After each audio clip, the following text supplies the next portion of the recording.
Hello बच्चों।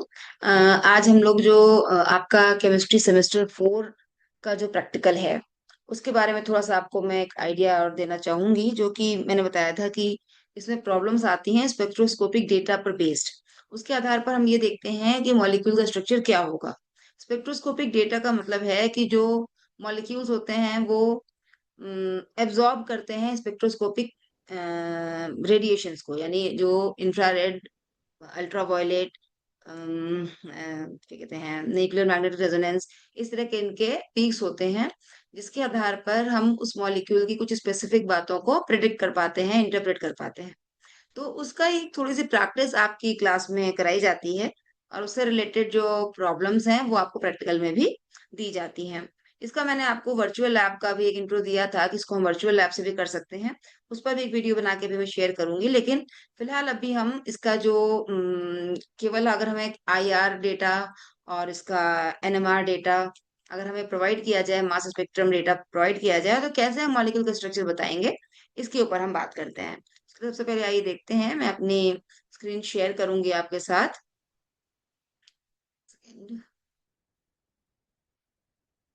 ठीक है, अब ये मेरी स्क्रीन आपको आई होप कि दिख रही होगी। ये मेरी स्क्रीन है जिसमें कि मैं आपको दिखा रही हूँ। अब इसमें सबसे पहले मैं आपको थोड़ा सा आइडिया दूंगी क्या, कौन से स्पेक्ट्रम से हम क्या जान पाएंगे। सपोज करिए आपके पास सबसे पहले जो दिखा डायग्राम दिखाऊंगी मैं, वो आपको मैं दिखाऊंगी आई आर स्पेक्ट्रम का। आई आर स्पेक्ट्रम में बेसिकली होता क्या है कि उसके आधार पर हम लोग ये बता पाते हैं कि वो जो मॉलिक्यूल है उसमें किस तरह का फंक्शनल ग्रुप है। ठीक है, कौन सी प्रकार का फंक्शनल ग्रुप है। जैसे मान लीजिए कोई मॉलिक्यूल का बहुत ही बेसिक, पहले मैं अभी अब शुरुआत करूंगी आपके लिए बहुत बेसिक डेटा से, जिससे हम एकदम इजी क्वेश्चंस कर पाए।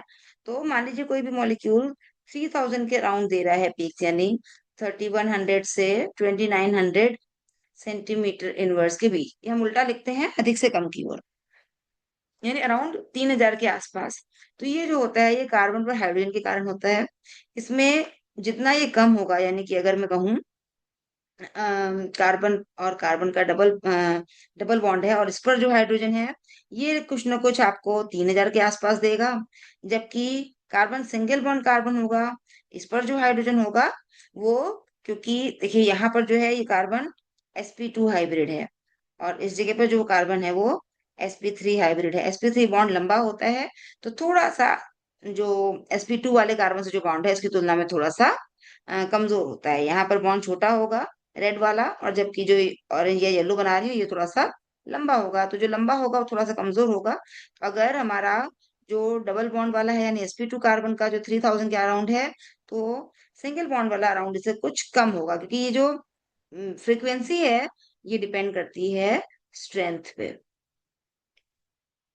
इसका अगर आप लोगों को ध्यान हो तो हम लोग एक फॉर्मूला पढ़ते थे, T is equal to 2 pi under root l upon g, या 2 pi under root m upon k. उसी से संबंध है कि यहाँ पर जो टाइम पीरियड है वो मास के डायरेक्टली प्रोपोर्शनल है और के इनवर्सली प्रोपोर्शनल। तो टाइम पीरियड का उल्टा होता है फ्रीक्वेंसी, यानी रेसिप्रोकल होता है फ्रीक्वेंसी। ये जो है ये वेव नंबर या फ्रीक्वेंसी, ये टाइम पीरियड का ऑपोजिट होता है, यानी 1 अपॉन टाइम पीरियड यहाँ आप कह सकते हो। तो ये इसका मतलब मैं कह सकती हूँ कि जो फ्रीक्वेंसी है वो किसके ऊपर डिपेंड कर रही है, डायरेक्टली प्रोपोर्शनल टू है ये के, और इनवर्सली प्रोपोर्शनल है मास। के का मतलब फोर्स कांस्टेंट यानी कि स्ट्रेंथ, और मास यानी जितना बड़ा एटम का मॉलिक्यूलर एटॉमिक वेट होगा। ठीक है, तो फिलहाल अभी बहुत ज्यादा हम इसकी जो कॉन्सेप्ट है उसको नहीं समझेंगे, हम केवल अभी प्रॉब्लम सॉल्विंग पे फोकस करेंगे। अगर मान लीजिए कोई भी मॉलिक्यूल जिसका आपने स्पेक्ट्रोस्कोपिक डेटा देखा, तो आपको बेसिकली क्या देखना है कि आपको 3000 के आसपास जो है वो लगभग 3000 से थोड़ा सा अधिक होगा तो वो डबल बॉन्ड वाला कार्बन है उसमें, उससे कम होता है तो वो सिंगल बॉन्ड का कार्बन है। 2900 के आसपास कुछ भी होगा तो वो आप समझ लीजिए सिंगल बॉन्ड कार्बन का है। उसके बाद अगर कार्बन कार्बन ट्रिपल बॉन्ड है तो उसके जो पीक आती है वो हमारी लगभग 2200 या 2100 के आसपास आती है। कार्बन कार्बन डबल बॉन्ड की जो पीक है वो लगभग 1600 के आसपास आती है। ठीक है, और इसके बाद अगर हमारे पास, ये नेक्स्ट पेज लेती हूँ मैं। अगर हमारे पास कोई कार्बन डबल बॉन्ड ऑक्सीजन यानी कार्बोनिल ग्रुप है, तो जो पीक होगी वो लगभग 1700 के आसपास होती है। अगर यहाँ एल्डिहाइड ग्रुप है तो 1750 यानी अधिक होगी। अगर यहाँ पर कोई कार्बन है यानी कि कीटोन है, तो ये थोड़ा सा कम हो जाती है, यानी 1715। इसकी आइडियल पीक 1715 के आसपास होती है। अगर यहाँ पर कोई एस्टर है तो ये और ज्यादा हो जाती है, 1780 के आसपास हो जाती है। थोड़ा सा इससे हमें यानी कार्बोनिल ग्रुप का आइडिया बेसिकली लगता है कि सीओ ग्रुप होगा अगर इसके पास 1700 के आसपास की कोई पीक हमें दिखाई दे रही है। इसके अलावा अगर कार्बन ट्रिपल बॉन्ड नाइट्रोजन है, तो यहाँ भी लगभग 2200 पर 2200 सेंटीमीटर इनवर्स पे पीक मिलेगी। अगर इसमें कोई भी बेंजीन रिंग है यानी एरोमेटिक स्ट्रक्चर है, बेंजीन रिंग है, तो यहाँ पर 4 पीक्स हमें मिलते हैं अराउंड 1400 से 1600 के बीच में, 1400 टू 1600 के बीच में हमें 4 पीक या फिर 3 पीक्स तो मिलेंगे ही मिलेंगे। तो हम समझ जाएंगे कि बेंजीन रिंग इसमें पाई जा रही है। बेसिकली इतनी की आपको अभी आवश्यकता है, मिनिमम इतना हमें पता होने चाहिए। अगर 1300 के आसपास कोई पीक मिले, 1300 के आसपास, तो आप समझ जाइए कि कोई ईथर ग्रुप होगा, सीओ बॉन्ड के कारण होता है, इस बॉन्ड के कारण होता है। तो अभी तक मैंने जो बताया वो फिर से रिवाइज कर रही हूँ। बेसिकली हम क्या क्या समझ पाएंगे। एक तो हमें समझ में आ जाएगा सी एच 3000 के आसपास। दूसरा हमें समझ में आ जाएगा सीओ कार्बोनिल ग्रुप 1700 के आसपास। तीसरा हमको समझ में आ जाएगा सी डबल बॉन्ड सी या सी ट्रिपल बॉन्ड सी, जो कि ये 1600 के अराउंड, और ये वाला लगभग 2100 से 2200 के around. C triple bond N, ये 2200 पे ही होगा। इसके अलावा अगर कोई बेंजीन रिंग है तो वो आपकी 1400 से 1600 के बीच में होगे, लेकिन एक नहीं 4 पीक्स होंगे। एटलीस्ट इतनी चीजें आपको पता होनी चाहिए। ये हो गया हमारा आईआर स्पेक्ट्रम से संबंधित नॉलेज। ठीक है, अब हम आते हैं नेक्स्ट, हमारा है मास स्पेक्ट्रम। मास स्पेक्ट्रम में क्या समझ पाएंगे हम।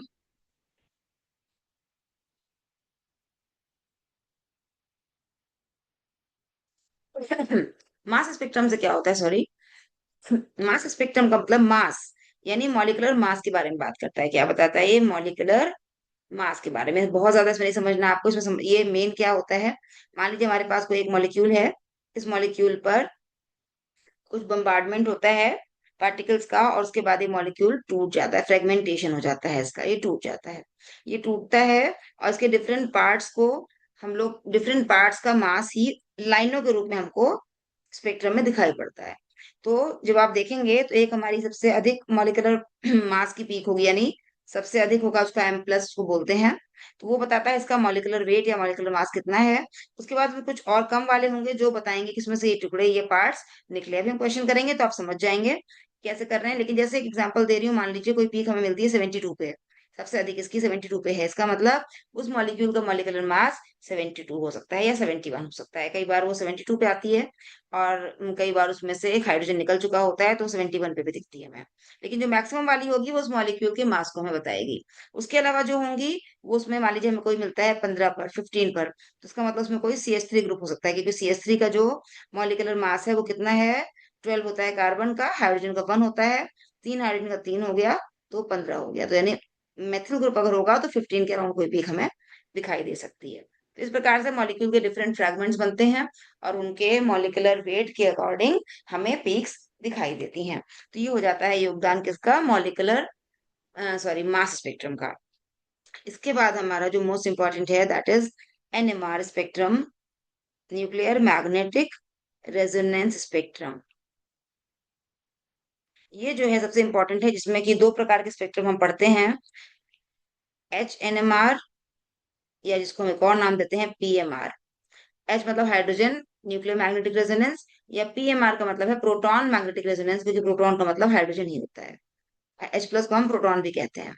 और दूसरा CMR होता है, इसमें C13 NMR होता है वो एक्चुअली। C13 मतलब कार्बन 13 के ऊपर डिपेंड है इसकी वैल्यू, कार्बन 13 इसमें रिकॉर्ड करता है।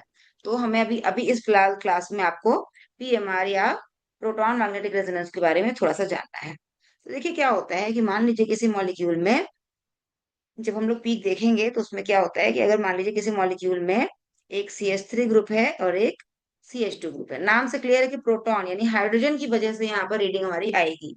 तो यहाँ देखिए CH3 में कितने हाइड्रोजन हैं, कितने हाइड्रोजन है, 3। इसके बगल में 2, ठीक है। और उसके बाद मान लीजिए सपोज हमारे पास एक कंपाउंड है OH, ये तो हमारे पास कितने हाइड्रोजन हो गए, एक हाइड्रोजन ये हो गया CH3 वाला एक प्रकार का, दूसरे प्रकार का हाइड्रोजन हो गया CH2 वाला, और तीसरे प्रकार का हो गया OH वाला। तो यहाँ पे एटलीस्ट 3 तो पीक हमें मिलेंगे, क्योंकि हाइड्रोजन 3 प्रकार के हैं। हमें 3 पीक्स मिलेंगे। एक पीक जो होगा वो CH3 के कारण होगा, दूसरा पीक जो होगा वो CH2 के कारण होगा, तीसरा जो होगा वो OH के कारण होगा। यहाँ हम इधर 0 पॉइंट लेते हैं, क्योंकि लाइन मुझे यहाँ पे ना खींच के इधर लेनी चाहिए। 0 पॉइंट लेते हैं, जो कि हमारी वो पीक है जिसके तुलना में हम जिससे हम लोग दूरी देखते हैं इन पीक्स की, और इस दूरी को हम लोग नाम देते हैं केमिकल शिफ्ट। सब हम लोग थ्योरी क्लास में पढ़ते हैं इसको, ठीक है। तो ये जो केमिकल शिफ्ट है ये डिपेंड करती है कि कोई भी जो हमारा ग्रुप है, उस ग्रुप का जो बॉन्ड है या प्रोटॉन है वो कितना ज्यादा, उसके ऊपर डी शील्डिंग है। अभी डी शील्डिंग अब बहुत ज्यादा हम डिटेल में भी नहीं इसको रिवाइज कर रहे हैं, सिर्फ इतना समझिए कि मान लीजिए कोई बॉन्ड है हमारा कार्बन हाइड्रोजन, ये जो इलेक्ट्रॉन है ये अगर कार्बन या हाइड्रोजन के बीचों बीच है, मतलब वो यहाँ पर शील्डिंग कर रहे हैं, घूम रहे हैं, और एक्सटर्नल मैग्नेटिक फील्ड को अपोज कर रहे हैं, तो हम कहते हैं कि ये जो प्रोटॉन है ये हमारा शील्डेड है। और अगर ये इलेक्ट्रॉन्स का यहाँ पे जो ग्रुप है वो खींच ले अपनी तरफ, इलेक्ट्रॉन्स को खींच ले, तो हाइड्रोजन के पास इलेक्ट्रॉन नहीं बचते हैं इसको एक्सटर्नल मैग्नेटिक फील्ड से बचाने के लिए। इस केस में हम हाइड्रोजन को कहते हैं कि ये डी शील्डेड है। यानी कि कोई भी ऐसा हाइड्रोजन या प्रोटॉन जो किसी इलेक्ट्रोनेगेटिव एटम से जुड़ा होगा वो क्या होगा, डी शील्डेड। उसको हम क्या कहेंगे, वो डी शील्डेड है अगर वो किसी इलेक्ट्रोनेगेटिव एटम से जुड़ा हुआ है, क्योंकि इलेक्ट्रोनेगेटिव एटम उसके इलेक्ट्रॉनों को अपनी ओर खींच लेगा, जिससे वो हाइड्रोजन अपने आप को प्रोटेक्ट नहीं कर पाएगा, या उसके अराउंड इलेक्ट्रॉन उसको एक्सटर्नल मैग्नेटिक फील्ड से प्रोटेक्ट नहीं कर रहे होंगे। तो ऐसे प्रोटॉन्स को हम डी शील्डेड कहते हैं। फिलहाल हम क्वेश्चन के टर्म्स में समझाती हूँ मैं इसको आपको, सॉरी, क्वेश्चन के टर्म्स में समझाती हूँ। जैसे मान लीजिए सपोज हमारे पास एक कंपाउंड है CH3 CH2 COCH3। अब यहाँ पर इस मॉलिक्यूल को अगर हम दो एकदम बराबर भागों में बांट सके, नहीं एकदम मिरर इमेज अगर आधा पार्ट होता, तो उसको हम क्या कहते हैं कि वो एक जैसे हैं। जैसे मान लीजिए यहाँ पर अगर मैं ऐसे लाइन खींचूं, तो ये CH3 अलग तरह का है, ये वाला CH3 अलग प्रकार का है। क्यों? क्योंकि इस CH3 से जुड़ा हुआ है CH2, जबकि इस CH3 से, रेड वाले CH3 से जुड़ा हुआ है CO। दोनों अलग अलग प्रकार के CH3 हैं। तो जो ये वाला CH3 है ये अलग है, और ये वाला CH3 अलग है। तो इस प्रकार से यहाँ पर कितने प्रकार के ग्रुप हो गए, पहला हो गया ये वाला हाइड्रोजन जिसको नंबर 1 कह रही हूँ, दूसरा हो गया ये वाला जिसको नंबर 2 मैं कह रही हूँ, तीसरा हो गया ये वाला। इसका मतलब ये जो कंपाउंड है ये NMR स्पेक्ट्रम में 3 पीक्स देगा। पहले हम number of peaks he match कर लेते हैं। दूसरा अगर मैं लेती हूँ compound suppose CH3 CH2 CO CH2 CH3, इस कंपाउंड में अगर मैं इसको इक्वल पार्ट्स में बांटती हूँ, तो ये CH2 और ये CH2 एक जैसा दिख रहे हैं हमको, क्योंकि दोनों ही एक तरफ CO से जुड़े हैं और एक तरफ CH3 से। और ये CH3 और ये CH3 भी एक जैसे दिख रहे हैं, क्योंकि ये भी एक तरफ CH2 से जुड़े हैं और एक तरफ, ये वाला भी दूसरी तरफ मतलब दूसरा वाला भी CH2 से ही जुड़ा है। तो यहाँ पर एक्चुअली दो प्रकार के ही हाइड्रोजन हैं, एक CH3 वाला और दूसरा CH2 वाला। तो ये कंपाउंड आपको 2 पीक्स ही शो करेगा। एक कंपाउंड अब नेक्स्ट लेते हैं हम, सपोज करिए हमने लिया बेंजीन। अब मैं पूछूं बताइए कितने पीक्स देगा, तो उसका स्ट्रक्चर अगर हम लिखते हैं तो यहाँ पर हाइड्रोजन्स होते हैं। ये सारे के सारे हाइड्रोजन्स जो हैं वो सिमिलर हैं, हम सभी को पता है कि क्योंकि बेंजीन जो है वो रेजोनेंस हाइब्रिड है। सारे हाइड्रोजन्स जो हैं इसके इक्वल हैं, एक जैसे हैं, सिमिलर हैं, इक्विवेलेंट हैं। इक्विवेलेंट होने के कारण ये केवल एक ही पीक देगा। है तो 6 हाइड्रोजन, लेकिन पीक ये कितनी देगा, एक ही देगा। सपोज करिए मैंने ये ले लिया, ये कंपाउंड ले लिया हमने, कौन सा कंपाउंड है ये हमारा, नॉर्मली हम लोग करते हैं तो अगर OH होता तो ये ऑक्जेलिक एसिड होता, और ये क्योंकि यहाँ पर OH नहीं लगा, ऑक्जेलिक एसिड नहीं है, तो ये ग्लाइऑक्सेल है। इस कंपाउंड को अगर हम लेते हैं, एक हाइड्रोजन ये और ये हाइड्रोजन दोनों एक जैसे ही हैं बिल्कुल, दोनों एल्डिहाइडिक हैं, सेम टू सेम लग रहे हैं हमें, तो यहाँ पर ये भी एक ही पीक देगा। उसके बाद अगर मैं लेती हूँ इसको CH2 CHO और फिर CHO। इस केस में CHO और CHO सेम है क्योंकि दोनों CH2 से जुड़े हैं।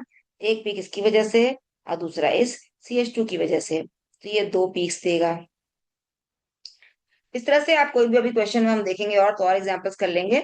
एक दो एग्जांपल और बता ही देती हूँ मैं। जैसे मान लीजिए अगर हमने ले लिया CH3 CH2 CO CH2COOH। इस केस में जो दोनों CH2 हैं दोनों अलग अलग प्रकार के हैं। जो पहला वाला CH2 है हमारा वो CH3 और CO से जुड़ा है, जबकि जो हरा वाला CH2 है ये CO और COOH से जुड़ा है। तो दोनों अलग अलग प्रकार के हैं, इसलिए एक पीक इसका होगा, दूसरा पीक इसका होगा, तीसरा पीक इसका होगा, चौथा पीक इस हाइड्रोजन का होगा। तो ओवरऑल इसके पास चार तरह के हाइड्रोजन हैं, तो ये कंपाउंड हमें फोर पीक्स देगा। तो पहली बात हमारी क्लियर हो गई कि जितने प्रकार के हाइड्रोजन होंगे हमें उतनी उतनी ही पीक्स में मिलेंगी। दूसरा जो मैंने बताया कि अगर कोई हाइड्रोजन ज्यादा इलेक्ट्रोनेगेटिव एटम के पास है तो उसकी पीक हाईएस्ट पे होगी। जैसे इस कंपाउंड की अगर बात करूं, तो इसमें सबसे ज्यादा जो केमिकल शिफ्ट होगी वो 4 नंबर की होगी, क्योंकि ये जो 4 नंबर वाला हाइड्रोजन है ये ऑक्सीजन से डायरेक्टली जुड़ा हुआ है। ऑक्सीजन से जुड़ा है, ऑक्सीजन हाईली इलेक्ट्रोनेगेटिव है, इसलिए 4 नंबर वाले के लिए केमिकल शिफ्ट सबसे ज्यादा होगी क्योंकि इसकी डी शील्डिंग सबसे ज्यादा है। उसके बाद ये जो CH2 है इनके बगल में CO लगा हुआ है, तो अब इसमें कौन सा वाला CH2 ज्यादा डी शील्डेड होगा? 2 नंबर वाला, क्योंकि इसके दोनों तरफ से इलेक्ट्रोनेगेटिव ग्रुप्स हैं। CO ग्रुप है एक तरफ COOH। 2 नंबर इसके बाद होगा, ये यहाँ हो जाएगा। फिर जो 1 नंबर है वो उसके बाद होगा क्योंकि उसके भी बगल में CO ग्रुप है। और जो 3 नंबर है वो सबसे पहला होगा, सबसे कम डीशील्डिंग होगी उसमें, क्योंकि उसके बगल में कोई भी डायरेक्टली इलेक्ट्रोनेगेटिव ग्रुप या एटम नहीं जुड़ा हुआ है। तो ये बात हो गई कि जितना इलेक्ट्रोनेगेटिव एटम के पास होते हैं ये जो वैल्यू है डेल्टा, जिसको हम केमिकल शिफ्ट कहते हैं, ये ज्यादा होती जाती है। ठीक है। तीसरा एक और चीज हमें पता लगती है, इसकी जो नेबरिंग एनवायरनमेंट है वो भी हमें यहाँ पर पता लग जाता है। कि मान लीजिए हमारे पास कोई ग्रुप है, जैसे यहाँ पर CH3CH2 हमने लिखा है, तो यहाँ पर ये जो ग्रुप CH2 है इसका जो पीक होगा वो अपने बगल के कार्बन के ऊपर जितने हाइड्रोजन्स हैं उनसे इफेक्ट होगा, उनसे प्रभावित हो। जैसे CH2 के लिए अभी मैंने कहा, उसको मैंने जो CH2 का पीक है उसको 1 नंबर कह रहे थे हम, और CH3 के पीक को 3 नंबर पीक कह रहे थे। तो जो 3 नंबर वाला पीक होगा उसके बगल के कार्बन में दो हाइड्रोजन है, तो जितने हाइड्रोजन होंगे उससे एक अधिक बार में वो टूट जाएगा, उसको हम कहते हैं स्प्लिटिंग। क्या कहते हैं? स्प्लिटिंग। वो उतने एटम्स में, उतने पार्ट्स में टूट जाएगा। यानी जो CH2 का पीक है वो कैसा होगा? उसके बगल में तीन हाइड्रोजन हैं, तो ये चार पार्ट्स में टूटेगा। चार पार्ट्स में टूटने को हम बोलते हैं क्वार्टेट, यानी कि 4 पार्ट्स में टूट जाएगा। और इसके जो CH3 है उसके बगल के कार्बन पर दो हाइड्रोजन हैं, दो हाइड्रोजन में एक और जोड़िए यानी तीन, तो ये किसमें टूट जाएगा? 3 भागों में टूट जाएगा। उसे हम कहते हैं ट्रिपलेट, यानी कि 3 पार्ट्स में टूट जाएगा। तो ये भी एक इसका पॉइंट है जो कि हमें कभी कभी जरूरत पड़ सकती है आपको। अगर इजी से क्वेश्चन में शायद ना भी पड़े, लेकिन हमें पता होना चाहिए कि ये क्या होता है। तो इसकी स्प्लिटिंग इस पे डिपेंड करती है। और जो क्वार्टेट सिंगलेट ये जो बताया मैंने, अगर कोई पीक ना टूटे बिल्कुल तो उसे हम बोलते हैं सिंगलेट। अगर वो दो बराबर भागों में टूटी हुई है उसे हम बोलते हैं डबलेट। अगर वो तीन में टूटी है उसमें जो रेशियो होता है 1:2:1 होता है, उसे हम कहते हैं ट्रिपलेट। 1:2:1 क्या चीज है? इनकी हाइट इसकी डबल होगी, ये बीच वाली, ये वाली फिर 1 होगी। फिर अगर ये चार भागों में टूटती है 1:3:3:1 होता है इसका रेशियो, उसको हम कहते हैं क्वार्टेट। अगर ये 5 भागों में टूटता है तो उसे हम कहते हैं क्विंटेट या पेंटेट। इसमें क्या होता है? 1:4:6:4:1, ये रेशियो होता है। तो इस प्रकार से आपको ये पीक्स है वो टूटी हुई भी कभी कदा दिख सकती है। ठीक है।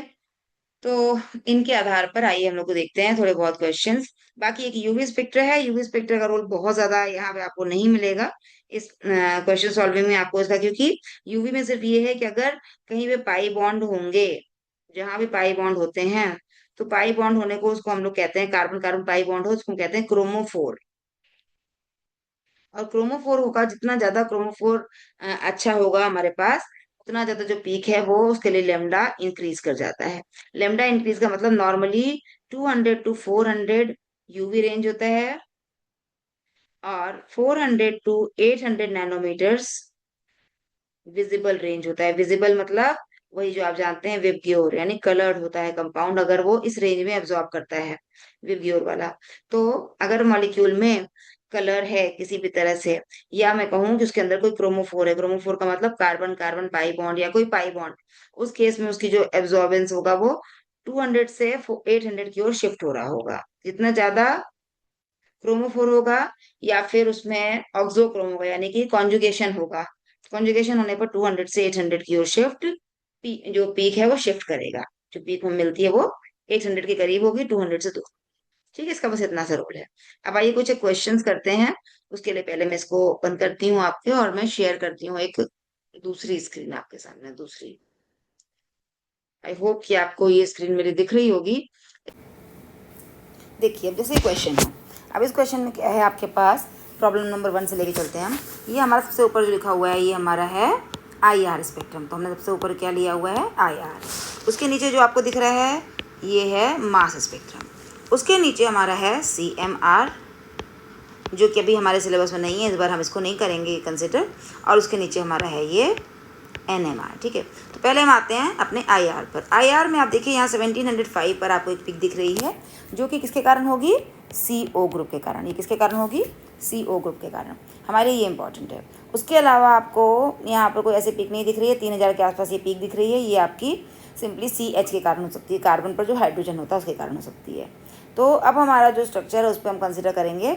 इसके बाद सेकेंड हमारा यहाँ 72 आपको दिख रहा है, इसका मतलब जो मॉलिकुलर वेट होगा कंपाउंड का वो 72 होगा। उसके अलावा एक 43 पे दिख रही है पीक, यानी कोई एक ग्रुप होगा जिसका वेट 43 भी हो सकता है, 57 भी हो सकता है, कुछ एक ग्रुप का 29 भी हो सकता है, वो भी हम क्रॉस चेक करेंगे। ठीक है, जब मॉलिक्यूल का स्ट्रक्चर हम डिस्क्राइब करेंगे तब। अच्छा, यहाँ पर एक हमारा UV पीक है, ये UV स्पेक्ट्रम है ये वाला। यहाँ पे आप देख सकते हैं कि हमारा जो लेमडा मैक्स है वो करीब 250 है, यहाँ पर ये 300 है, तो ये 275 के आसपास, 275 के अराउंड है। ठीक है, इसका मतलब यहाँ पर कोई भी कार्बन कार्बन डबल बॉन्ड हमें देखने को नहीं मिलेगा। कार्बन कार्बन डबल बॉन्ड होता तो अराउंड ये 300 के आसपास पहुँच रहा होता, या कॉन्जुगेशन होता, जितना ज़्यादा कॉन्जुगेशन होता उतना ये इस तरफ शिफ्ट हो रहा होता। ठीक है, अब हम आते हैं अपने NMR पे। NMR में आप देख सकते हो एक हमारा ये क्वार्टेट है, एक ये सिंगलेट है, और एक और ये ट्रिपलेट है। यानी ये क्या है, सिंगलेट है, ये वाला ट्रिपलेट है, और ये वाला क्वार्टेट है। तो अब इसको हम इंटरप्रेट करते हैं, इसका क्या मतलब है। यहाँ पर देखिए मैं रेज करती हूँ पहले सारे को, और इसको हम लोग यहाँ पर समझते हैं, एक एक करके लेते हैं। पहले हम लोग लेते हैं इसको, ये आपको क्या दिख रहा है, इस तरह से दिख रहा है, ऐसा ऐसा ऐसा ऐसा। इसको हम बोलते हैं 1:3:3:1। ये जो पीक होगा हमारा, इसको हम बोलते हैं क्वार्टेट। क्वार्टेट का मतलब होता है 4 भागों में टूटा हुआ पीक। 4 भागों में कब टूटता है कोई भी हाइड्रोजन का पीक, जब उसके बगल वाले कार्बन पर 3 हाइड्रोजन हों, यानी बगल वाले कार्बन पर जितने हाइड्रोजन होंगे उससे एक अधिक भाग में टूटेगा। तो यानी कि ये जो कार्बन है जिस पर, मतलब ये जो हाइड्रोजन है जिसकी हम बात कर रहे हैं, इसके बगल वाले कार्बन पर, यानी इस कार्बन पर नहीं जिस पर ये है वो नहीं, जिस कार्बन पर ये स्वयं है उसकी बात नहीं कर रहे हैं हम, उसके बगल वाले कार्बन, यानी जो मैं अब येलो से दिखा रही हूँ, इस कार्बन पर 3 हाइड्रोजन हैं, इसलिए ये 4 भागों में टूटा, यानी इस हाइड्रोजन का पीक आपको क्वार्टेट दिखाई पड़ेगा। उसके उल्टे अगर ये जो बगल वाले येलो वाले हाइड्रोजन्स हैं, इनका पीक मैं देखना चाहूँ तो इनका पीक कैसा दिख रहा है हमको, इनका पीक हमको दिख रहा है ट्रिपलेट। ये वाला देखिए आप, ये कैसा दिख रहा है हमको, ये हमको दिख रहा है 1 2 और ये 3 भागों में टूटा हुआ दिख रहा है। 3 भागों में टूटे को हम कहते हैं ट्रिपलेट। और ट्रिपलेट का मतलब है कि इसके बगल के कार्बन पर, ये जिस कार्बन पर है उसके बगल वाले कार्बन पर 2 हाइड्रोजन्स हैं, यानी ये वाला जो हाइड्रोजन है येलो वाला, जिसका पीक की ये वाला है, उसके बगल वाले कार्बन में 2 हाइड्रोजन हैं, इसका मतलब यहाँ पर ये CH2 होगा। तो हमारा जो स्ट्रक्चर मिला हमको, क्या मिला है देखिए, वो इस प्रकार से कुछ मिला है हमको, CH2 CH3, जिसमें CH2 के कारण जो है, अगर मैं कहूँ तो ये वाला जो हाइड्रोजन है वो येलो दिखा रही हूँ मैं, सॉरी ये वाला नहीं येलो दिखा रही हूँ, बल्कि ये वाला येलो दिखा रही हूँ, क्योंकि हमने भी क्वार्टेट 3 हाइड्रोजन्स थे। ये जो 3 हाइड्रोजन्स हैं इनका पीक ट्रिपलेट है क्योंकि इसके बगल वाले कार्बन पर 2 हाइड्रोजन है, तो ये ट्रिपलेट है। और ये जो हाइड्रोजन मैं रेड से दिखा रही हूँ क्योंकि ये 2 है, तो इसका मतलब इसके कारण बगल वाला टूटा है। और ये क्योंकि इसके बगल के कार्बन पर 4 हाइड्रोजन्स हैं, इसलिए ये वाला 3 हाइड्रोजन्स हैं, इसलिए ये वाला 4 भागों में टूटा है। यानी कि अगर किसी कार्बन के ऊपर, अगर मैं सिंपल एक एक दिखाती हूँ आपको से लिख करके, एक रेड से लिखती हूँ और एक ब्लू से लिखती हूँ। तो जो ब्लू वाला पीक है, जो ब्लू वाला हाइड्रोजन है वो रेड वाले से प्रभावित होगा, जो रेड वाला है वो ब्लू वाले से प्रभावित होगा। यानी अगर मैं कहूँ कि जो रेड हाइड्रोजन है वो 2 हैं, सपोज करिए कितने हैं वो 2 हैं, अगर ये 2 हैं इसका मतलब ब्लू वाला जो है वो ट्रिपलेट होगा। और अगर ब्लू हाइड्रोजन जो है वो 3 हैं, ब्लू हाइड्रोजन कितने हैं 3 हैं, तो जो रेड वाला जो होगा वो क्वार्टेट होगा। सिंपल इसका मतलब ये है। तो इस आधार पर हम क्या कह सकते हैं, अगर मैं कहूँ तो हम कह सकते हैं कि ये जो हमारा NMR स्पेक्ट्रम है उसमें हमें क्या क्या देखने को मिला है, एक ट्रिपलेट है, एक क्वार्टेट है और एक सिंगलेट है। ये क्वार्टेट है, ये ट्रिपलेट है, ये सिंगलेट है। इसका मतलब एक कार्बन पर हाइड्रोजन ऐसा है जिसके बगल के कार्बन पर कोई भी हाइड्रोजन नहीं है, इसलिए वो सिंगलेट है। सिंगलेट का मतलब 0 यानी कि कोई भी हाइड्रोजन नहीं है, +1 यानी 1 आया, इसको हम कहेंगे सिंगलेट। यानी सिंगलेट तभी आएगा जब बगल वाले कार्बन पर एक भी हाइड्रोजन ना हो, जैसे कि कार्बोनिल ग्रुप हो। कार्बोनिल ग्रुप पर एक भी हाइड्रोजन नहीं है, इसलिए इसके बगल वाला जो हाइड्रोजन है, इसके बगल के कार्बन का जो हाइड्रोजन है ये सिंगलेट होगा। बाकी इसके बाद एक CH2 है और एक CH3 है, क्योंकि CH2 जो होगा इसके बगल के कार्बन पर 3 हाइड्रोजन्स हैं, इसलिए ये वाला क्वार्टेट होगा। और जो CH3 है उसके बगल के कार्बन पर 2 हाइड्रोजन्स हैं, इसलिए ये ट्रिपलेट होगा। तो हमारा इसमें जो स्ट्रक्चर इसके अनुसार आ रहा है NMR के अनुसार, वो आ रहा है एक ट्रिपलेट, एक क्वार्टेट, एक सिंगलेट के साथ ये हमारा। अच्छा, और यहाँ पर जो हमने H लिखा वो H तो नहीं होगा, क्योंकि यहाँ पर ये जो लिखा है हमने, ये एक H तो नहीं हो सकता ना, ये कितना हो जाएगा 3H, तो ये हो जाएगा CH3। लेकिन ये तीनों हाइड्रोजन का जो पीक होगा वो सिंगलेट होगा, क्योंकि ये 3 हाइड्रोजन्स हैं इस प्रकार के सिंगलेट देने वाले, इसलिए आप देख सकते हो ये वाला पीक काफ़ी लंबा है, 3 गुना लंबा है। क्यों? क्योंकि इसके हाइड्रोजन्स 3 हैं और तीनों के लिए ये सिंगलेट होगा, क्योंकि इसके बगल वाले कार्बन पर एक भी हाइड्रोजन नहीं है। तो ओवरऑल जो हमारा स्ट्रक्चर हमें मिला वो ये मिलता है कि हमारा जो कंपाउंड है वो ये बन गया CH3 CO CH2 CH3। अब हम लोग उससे NMR से इसको प्रूव करते हैं कि ये सही है या नहीं। देखिए यहाँ पर ये जो CH3 CO ग्रुप है, ये जो CH3 CO ग्रुप है, इसका मॉलिक्यूलर वेट आप देखेंगे क्या आएगा, CH3 का 15, कार्बन का 12, O का 16, मिला करके 43। ठीक है, ये हो गया 43। तो ये हमारा इसको जस्टिफाई कर रहा है। देखिए 43 हमने यहाँ लिखा हुआ था। फिर एक है 29 किसके कारण हो सकता है, इसके कारण हो सकता है।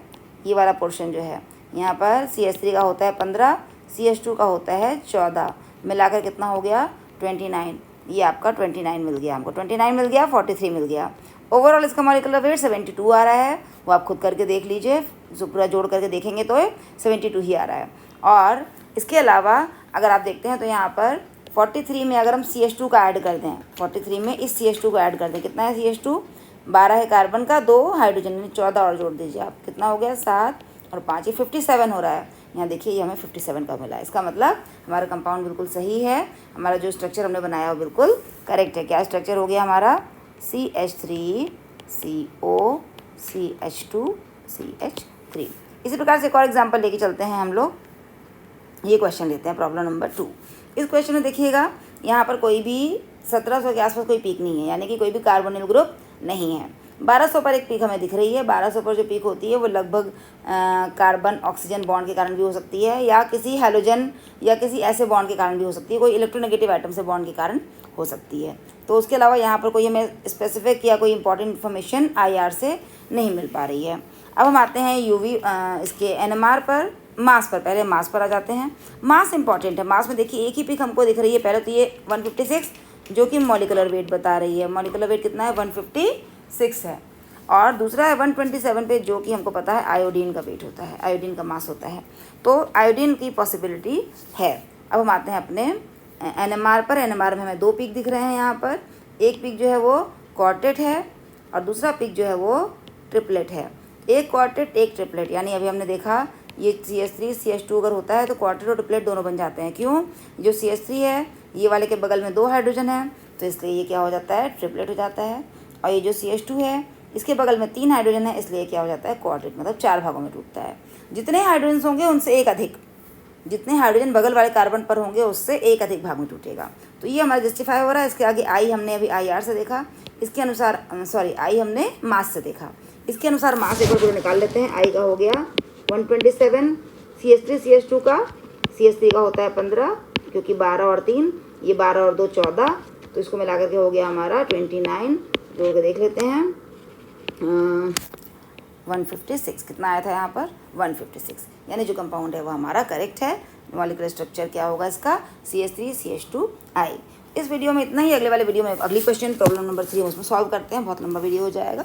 कोई डाउट होगा तो आप मुझसे पूछ सकते हैं कमेंट सेक्शन में जा करके। Thank you.